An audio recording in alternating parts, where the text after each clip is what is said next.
Bugun sizga qog'oz aboy bilan flizlin aboyning farqini yoritib beraman.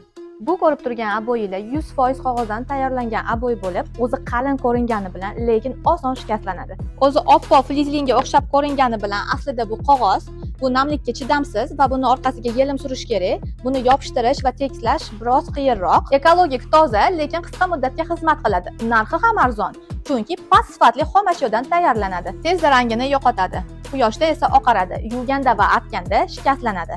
Ko'p hollarda dog' va nuqsonlar chiqib turadi. Hozirgi kunda yurtimizda arzon mahsulotlar ko'paymoqda. Mahsulot esa o'zidan o'zi arzon bo'lmaydi. Bu ko'rib turgan aboylarning asosi flizlin, usti esa vinil. Bu yuqori sifatli devor qoplamasi tekstil tolalarining aralashmasidan tayyorlanadi. Bu esa flizlin asos bo'lib, namlikka chidamli, yuvish ham oson.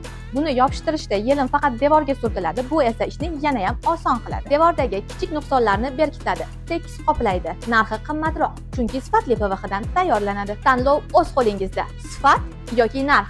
Ustiga har 2 yilda pul to'lab qayta remont qilganingiz yaxshimi? Yoki bir marta pul to'lab uzoq muddatga xizmat qiladigan mahsulot sotib olganingiz yaxshimi?